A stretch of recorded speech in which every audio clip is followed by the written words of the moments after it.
السلام علیکم every one. جنت کے پتے ناول کی یہ 27 ایپیسوڈ ہے۔ چلیے شروع کرتے ہیں۔ آدھی رات گئے اپنے کمرے میں بیٹھے وہ پھر سے اس ڈبے کو الٹ پلٹ کر دیکھنے لگی۔ جیحان، ڈولی، پنکی، پاشا، احمد، مگر انگریزی میں یہ سارے نام 5 حرفی تھے۔ چھٹا حرف نہیں ملا تھا۔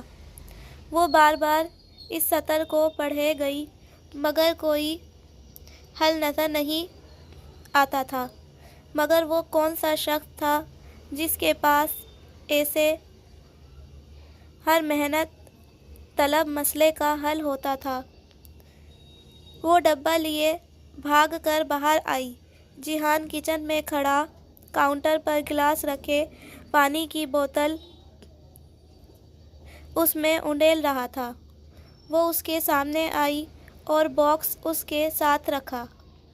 یہ مجھے کسی نے دیا ہے اور مجھے اس کا پاسورڈ نہیں معلوم، اسے کھول دو۔ وہ آواز پر چونکا، پھر بوتل رکھ کر ڈبہ اٹھا لیا۔ یہ کیا ہے؟ وہ ذرا اچنبھے سے الٹ پلٹ کر دیکھنے لگا۔ جو بھی ہے تم اسے کسی طرح کھول دو۔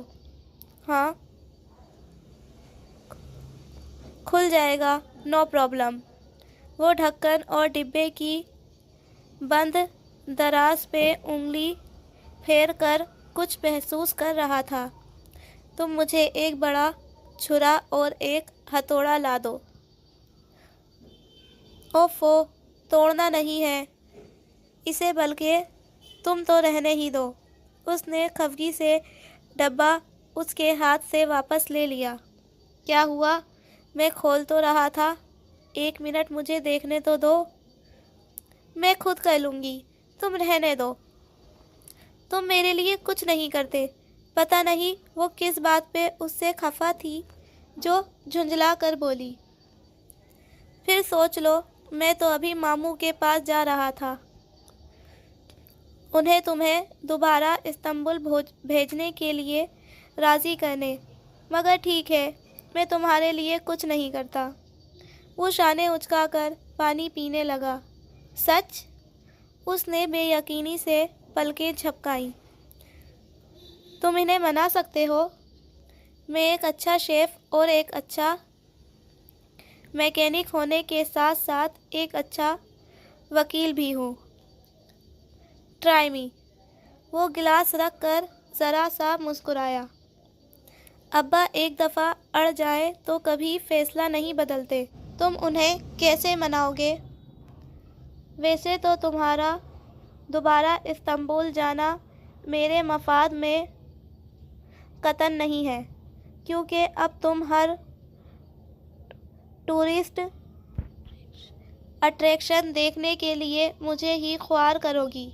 مگر مجھے لگا تم جانا چاہتی ہو، سو میں ماموں سے بات کرنے ہی جا رہا تھا اور وہ مان جائیں گے۔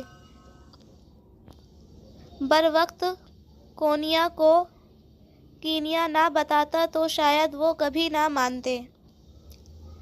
ہاں، استنبول تو بہت محفوظ شہر ہے اور پاکستان میں تو روز بم دھماکے ہوتے ہیں، اور پاکستان میں تو پتہ نہیں لوگوں کے پاس انٹرنیٹ کی سہولت موجود ہے بھی یا نہیں۔ وہ ذرا جل کر بولی۔ وہ بنا کچھ کہے مسکراتا ہوا آگے بڑھ گیا۔ اگلا 1 گھنٹہ وہ کچن میں کرسی پر بیٹھی جیحان کا انتظار کرتی رہی۔ بالآخر جب وہ ابا کے کمرے سے نکلا تو وہ تیزی سے اٹھی۔ کیا ہوا؟ پیکنگ کر لو، کل ہم صبح کی فلائٹ سے واپس جا رہے ہیں۔ وہ دھیما سا مسکرا کر بولا، مگر اس شرط پہ کہ فی الحال تو تم ہمارے ساتھ رہو گی، بعد میں جب اسپرنگ بریک ختم ہو جائے تو بے شک چلی جانا۔ سچ؟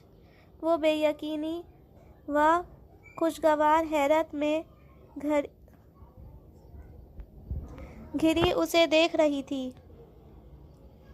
ایک طمانینت بھرا احساس اس کے پورے وجود کو اپنی لپیٹ میں لینے لگا تھا۔ البتہ ایک بات وہ جانتی تھی، استنبول ڈی جے کے بغیر کبھی بھی ویسا نہیں ہوگا جیسا پہلے تھا۔ تمہارا دماغ درست ہے؟ ہاشم نے بے یقینی سے اپنی بیوی کو دیکھا، جو بستر کے دوسرے کنارے پر بیٹھی اسے ہی دیکھ رہی تھی۔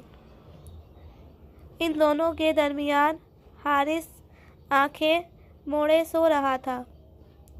اس کا دایاں ہاتھ ہاشم کے ہاتھ میں تھا۔ ایسا کیا غلط کہہ دیا میں نے؟ وہ جی بھر کر کوفت کا شکار ہوئی۔ تم پاگل ہو گئی ہو؟ تمہارے حواس جواب دے گئے ہیں؟ حیرت کی جگہ اب جھنجھلاہٹ نے لے لی تھی۔ حواس تو تمہارے جواب دے گئے ہیں، میں تمہیں ایک سیدھا سادہ سا حل بتا رہی ہوں اس سارے مسئلے کا۔ تم روز کے 24 گھنٹے بھی کام کرو گے تو اس رقم کے آدھے لیراز بھی اکٹھے نہیں ہوں گے جو ہمیں حارث کی سرجری کے لیے چاہیے۔ اور ایسے مت دیکھو مجھے۔ آخر میں وہ خفا ہو کر بولی، عبدالرحمن مجھے جان سے مار دے گا۔ وہ اس کی لڑکی ہے۔ اور عبدالرحمن کو بتائے گا کون؟ وہ تو مہینہ بھر پہلے انڈیا چلا گیا تھا، تم نے خود ہی مجھے بتایا تھا۔ وہ چمک کر بولی۔ نیم روشنی کمرے میں سبز بلب کی مدھم روشنی اس کے چہرے کو عجیب سا تاثر دے رہی تھی۔ وہ انڈیا گیا ہے، مر نہیں گیا، جو اسے کبھی پتہ نہیں چلے گا۔ وہ مجھے جان سے مار دے گا سلمیٰ۔ تو پھر تم اپنی جان سنبھال کر بیٹھے رہو اور حارث کو مرنے کے لیے چھوڑ دو، غصے سے کہتی اٹھ کر چادریں تہہ کرنے لگی۔ سلمیٰ، میں ایسا نہیں کر سکتا۔ اب کہ وہ تذبذب سے بولا تھا، تو تم کیا کر سکتے ہو؟ تم نے کیا کیا ہے حارث کے لیے؟ میرا بیٹا مجھے پیارا ہے۔ اس نے سوتے ہوئے حارث پہ ایک نظر ڈالی۔ مگر وہ بھی تو کسی کی بیٹی ہے، میں بھی تو کسی کی بیٹی تھی۔ مجھے اس ڈربے میں لا کر پل پل مارنے سے پہلے تم نے سوچا؟ وہ چادر کا گولا بنا کر ایک طرف پھینکتی جارحانہ انداز میں اس کی طرف آئی۔ تم مرد ہو کر ڈرتے کیوں ہو؟ تم عبدالرحمن کو نہیں جانتی۔ میں بس اتنا جانتی ہوں کہ اگر میرا بیٹا مر رہا ہے تو اس کا ذمہ دار عبدالرحمن پاشا ہے۔ اگر وہ تمہیں تمہاری مطلوبہ رقم دے دیتا تو ہم کبھی یہ کرنے کا نہ سوچتے۔ کوئی کمی تو نہیں اس کو پیسے کی؟ پھر بھی اس نے ہاتھ روک رکھا ہوا ہے۔ اب یا تم اس کا خیال کر لو یا اپنے بیٹے کا، فیصلہ تمہارا ہے۔ سلمیٰ کے نقوش مدھم روشنی میں بگڑے دکھائی دے رہے تھے۔ اس وقت یوں تیز تیز بولتی وہ میک بت کی چوتھی جادوگرنی لگ رہی تھی۔ ہاشم متذبذب سا اسے دیکھے گیا۔ وہ جو کہہ رہی تھی وہ اتنا مشکل تو نہ تھا، مگر وہ جیحان کے ساتھ سیدھی اس کے گھر آئی تھی۔ پھر کھانا کھا کر اس نے اجازت چاہی۔ اس کا سارا سامان سبانجی کے ڈروپ میں رکھا تھا اور جس افراتفری میں وہ گئی تھی سوائے چند چیزوں کے کچھ بھی نہیں اٹھایا تھا۔ پھپھو نے اصرار کیا کہ وہ اسپرنگ بریک ختم ہونے تک ان کے پاس رک جائے، مگر وہ کل آنے کا وعدہ کر کے اٹھ کھڑی ہوئی۔ میں تو پھر کہوں گی کہ رک جاؤ۔ پھپھو ذرا خفا تھی۔ پھپھو میں کل آؤں گی نا، پرومس۔ اب چلتی ہوں۔ ٹھیک ہے، مگر کل ضرور آنا۔ جیحان ٹشو سے ہاتھ صاف کرتے ہوئے ڈائننگ ٹیبل سے اٹھا۔ اس کی آنکھیں اور ناک گلابی پڑ چکے تھے۔ سرد و گرم علاقوں کے مابین سفر کا موسمی اثر تھا کہ استنبول پہنچتے پہنچتے اس کا فلو بخار میں بدل گیا تھا۔ آؤ میں تمہیں چھوڑ دیتا ہوں۔ صرف ٹاکسم تک چھوڑنا، آگے سے میں گورسل پکڑ لوں گی۔ میں سبانجی تک چھوڑ دوں گا، نو پرابلم۔ وہ چابی پکڑے جیکٹ پہنتے ہوئے بولا۔ نہیں، اس بخار میں تم سے 45 منٹ کی ڈرائیونگ کروائی تو 45 دن تک تم جتاتے رہو گے۔ ویسے بھی مجھ پر تمہارے احسان بہت جمع ہو گئے ہیں، اتنے سارے کیسے اتاروں گی؟ وہ اس کے سامنے سینے پہ بازو لپیٹے کھڑی مسکراتے ہوئے کہہ رہی تھی۔ اتارنے کے لیے کس نے کہا ہے؟ وہ ذرا سا مسکرا کر دروازے کی جانب بڑھ گیا۔ وہ اس کی پشت کو دیکھے گئی۔ وقت گزرنے کے ساتھ ساتھ جیحان کا رویہ اس کے ساتھ نرم پڑتا جا رہا تھا۔ پاکستان میں پہلے 2 دن تو وہ لاتعلق رہا، شاید اس لیے کہ دونوں ٹھیک سے بات کرنے کا موقع ہی نہیں ملتا تھا، مگر پھر اس نے خود ہی کچھ محسوس کیا تھا، تب ہی وہ خود آگے بڑھا اور ان کے درمیان کھڑی سرد دیوار ڈھا دی۔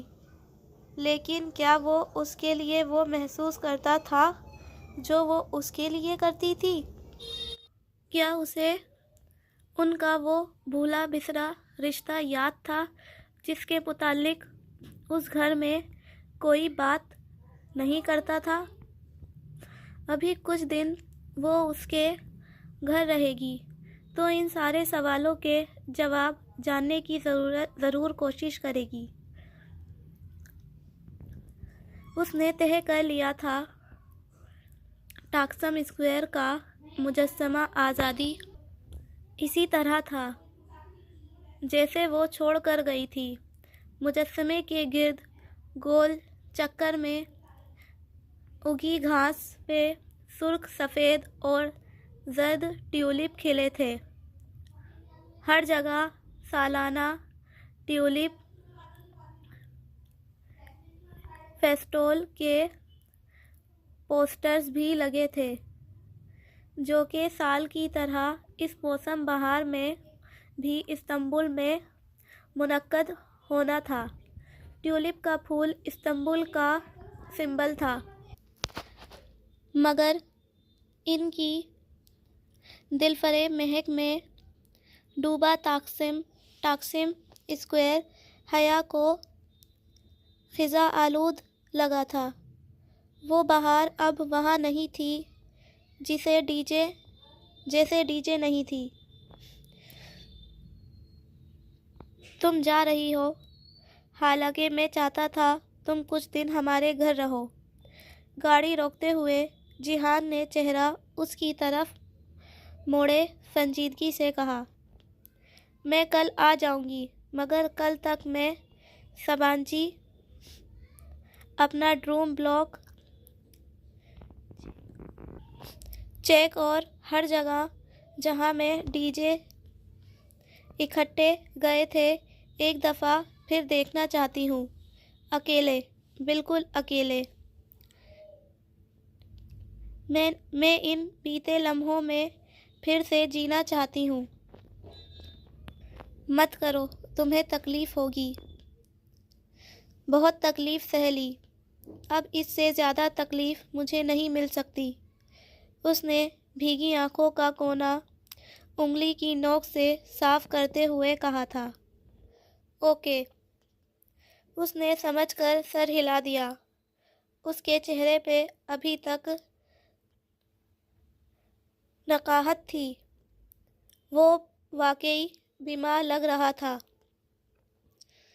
جہان چلا گیا اور وہ مجسمہ آزادی کے گرد اگی گھاس کے قریب جا کھڑی ہوئی۔ وہ گھاس کا گول قطع اراضی دراصل یوں تھا جیسے کوئی چپٹا رکھا گول سا سبز پھول ہو جس کی سبز پتیاں بنی ہوں، اور پتی کے درمیان ایک سیدھی روشنی تھی جو مجسمے تک لے جاتی تھی۔ ٹاکسم کے ہر پھول، ہر پتھر اور ہر بادل پہ جیسے یاد رقم تھیں۔ وہ اس کا اور ڈی جے کا زیرو پوائنٹ تھا۔ مین اسٹاپ۔ تقریباً ہر دوسرے دن وہ ادھر آتی تھی۔ گورسل انہیں یہیں جو اتارتی تھی۔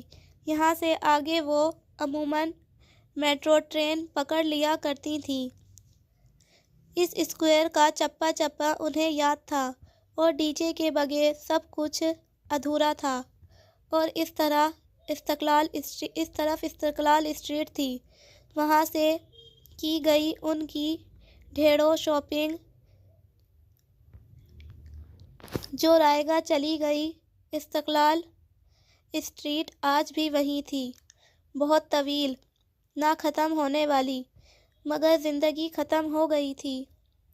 گورسل کی کھڑکی کے شیشے کے پار وہ باسفورس کا عظیم الشان سمندر دیکھ رہی تھی۔ وہاں سے ایک فیری گزر رہا تھا۔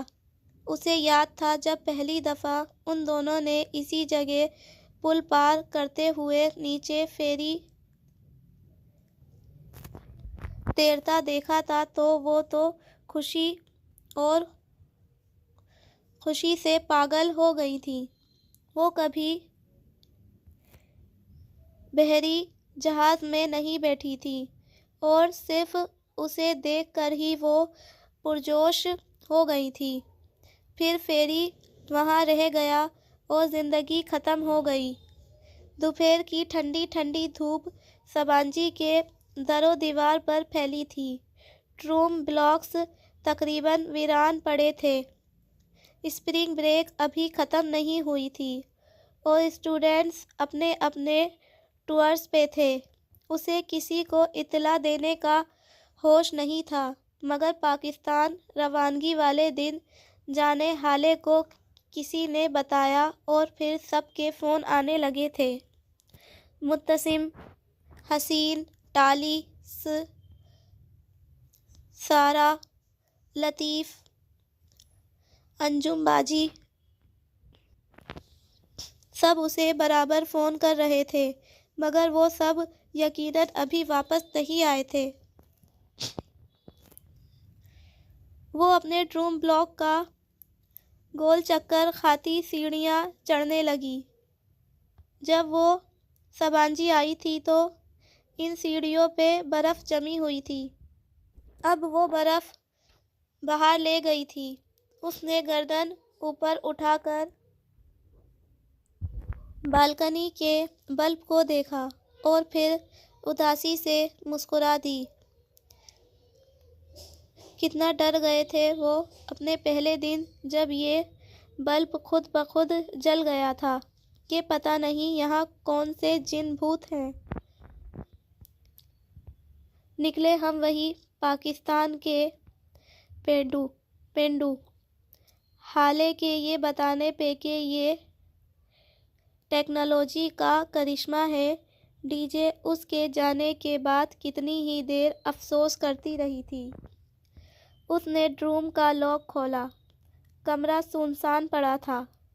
صاف ستھرے بنے ہوئے بستر، میز پہ ترتیب سے رکھی چیزیں۔ ڈی جے کے بینک کی میز البتہ خالی تھی۔ اس کی ساری چیزیں حیا نے اس کے بھائی کو پیک کر کے دے دی تھیں۔ وہ کھڑکی میں آ کھڑی ہوئی اور سلائڈ کھولی۔ گڈ مارننگ، اس نے کہنا چاہا مگر آواز گلے میں اٹک گئی۔ آنسو نے اس کا گلا بند کر دیا تھا۔ دور کہیں کسی بلاک سے ڈی جے کو جواب دینے والے لڑکے نے اتنے دن غیر حاضری پہ کچھ تو سوچا ہوگا، مگر شاید وہ خود بھی اسپرنگ بریک پہ ہو۔ اب وہ آئے گا تو اسے کوئی آواز نہیں آئے گی۔ اسے کیا معلوم کہ اب ساری آوازیں ختم ہو گئیں۔ گڈ مارننگ ڈی جے، اس نے کھڑکی میں کھڑے بھیگی بے حد مدھم آواز میں ڈی جے کو پکارا۔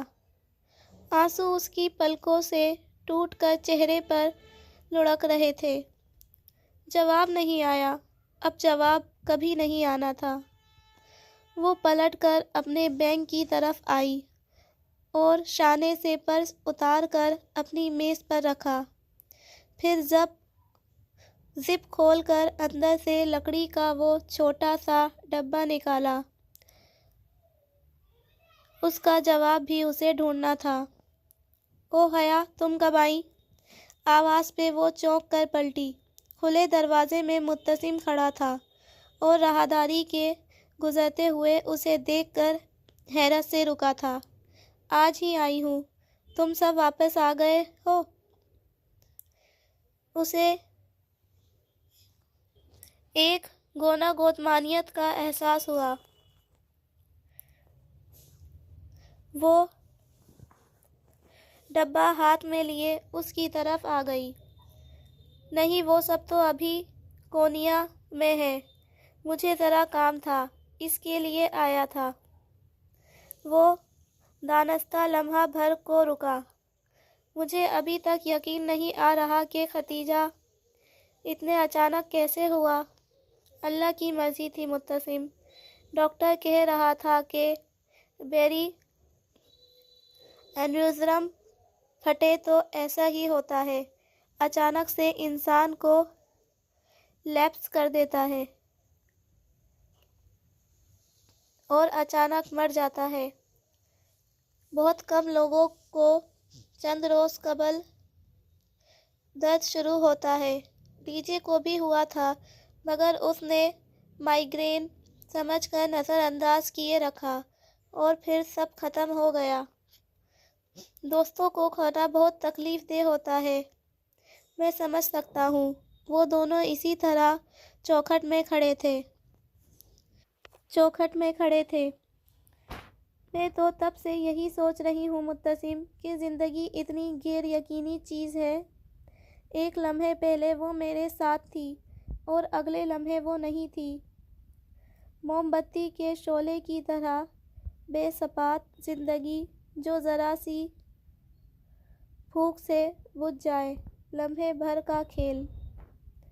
یہی اللہ تعالیٰ کا ڈیزائن ہے حیا، اور ہمیں اسے قبول کرنا چاہیے۔ یہ کیا کوئی پزل باکس ہے؟ وہ اس کے ہاتھ میں پکڑے ڈبے کو دیکھ کر ذرا سا چونکا۔ اس نے ناسمجھی سے ڈبہ اس کی طرف بڑھایا۔ Chinese puzzle box? تم نے یہ کہاں سے لیا؟ وہ ڈبے کو الٹ پلٹ کر دیکھنے لگا۔ کسی نے دیا ہے، مگر میں اسے کھول نہیں پا رہی۔ کیا تم اسے کھول سکتے ہو؟ اس نے پر امید نگاہوں سے مبتسم کو دیکھا۔ میں اسے دیکھتا ہوں، ٹھہرو۔ وہ اس کا اوپر نیچے سے جائزہ لے رہا تھا۔ یہ قدیم چائنیز پزل باکس کی طرز پر بنایا گیا ہے۔ اس کے اوپر عموماً کوئی پزل بنا ہوا ہے جس کو سولو کرنے سے یہ کھلتا ہے، یا پھر کوئی 5 حروف الفاظ لگانے سے 1 منٹ۔ اسے جیسے اچنبھا ہوا، 5 نہیں، اس پہ تو 6 حروف درج ہیں۔ اس طرح کی چیزوں پہ ہمیشہ 5 حروف ہوتے ہیں، مگر شاید اس کا جواب کوئی خاص لفظ ہو جس پہ 6 حروف ہی پورے آتے ہوں۔ مگر اب یہ کھلے گا کیسے؟ وہ بے چینی سے بولی۔ یہ تو جس نے دیا ہے اسی کو۔ وہ رکا اور اوپر لکھی سطر کو پڑھنے لگا۔ ایک ہی دریا میں کوئی شخص 2 دفعہ نہیں اتر سکتا۔ حیا، تمہارا واسطہ کسی سائیکو سے پڑ گیا ہے۔ یہ ایک پہیلی ہے اور اسے حل کرنا ہے، اور اس نے کہا تھا کہ یہ صرف میں ہی حل کر سکتی ہوں، اور اگر اسے توڑا تو یہ میرے کسی کام کا نہیں رہے گا۔ یعنی وہ چاہتا ہے کہ تم دماغ استعمال کرو۔ ویسے یہ فقرہ، وہ اس سطر پہ انگلی پھیرتے ہوئے کچھ سوچ رہا تھا، یہ فقرہ مجھے کچھ سنا سنا لگ رہا ہے۔ شاید وہ جیسے یاد کرنے لگا۔ اس دن جب ہم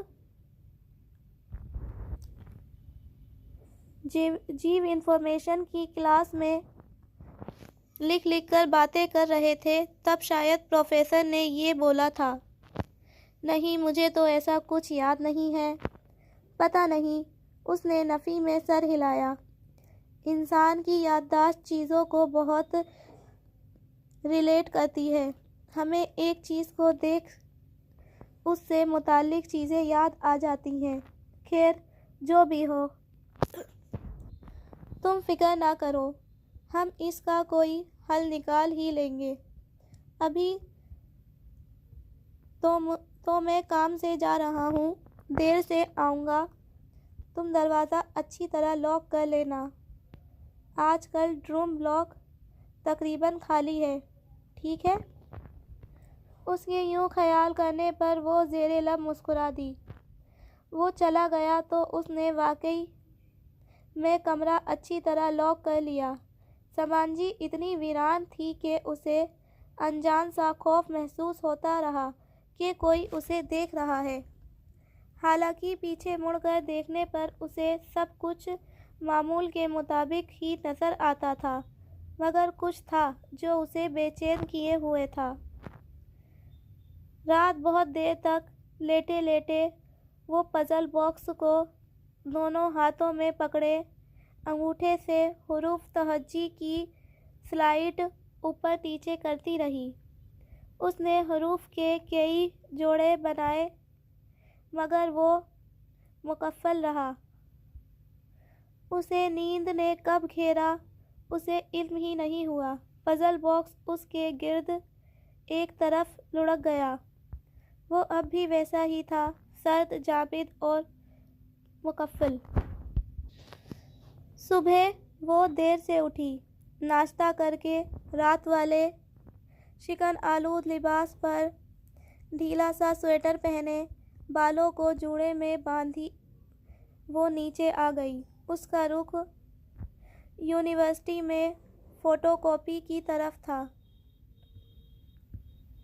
وہاں سے اس نے کچھ نوٹس کئی روز پہلے فوٹو اسٹیٹ کروانے تھے اور انہیں اٹھانے کا موقع ہی نہیں مل سکا تھا۔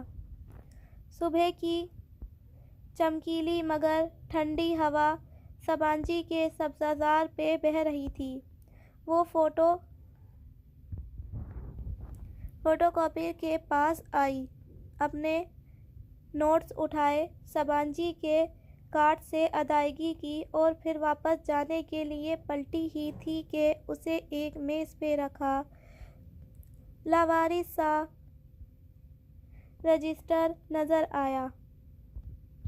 رجسٹر جانا پہچانا تھا۔ اس نے پہلا صفحہ پلٹا اور اس پر بڑا بڑا ڈی جے لکھا تھا۔ O D J! ایک اداس مسکراہٹ اس کے لبوں کو چھو گئی۔ ڈی جے کا نسیان! وہ ہمیشہ اپنا رجسٹر فوٹو کاپی پر چھوڑ جایا کرتی تھی۔ اس نے رجسٹر اٹھا لیا، وہ اب اس کا تھا۔ باقی چیزیں تو وہ ڈی جے کی فیملی کو دے چکی تھی، مگر اس کی ایک یادگار سنبھالنے کا حق تو اسے بھی تھا۔ وہ باہر آ گئی، گھاس پہ بیٹھ کر ڈی جے کے رجسٹر کے صفحے پلٹنے لگی۔ وہ اس کا رف رجسٹر تھا جسے وہ زیادہ تر لکھ کر باتیں کرنے کے لیے استعمال کرتی تھی، اور ایسی باتیں عموماً وہ آخری صفحے پہ ہی کیا کرتی تھی۔ اس نے آخری صفحہ پلٹا تو دھیرے سے مسکرا دی۔ اس روز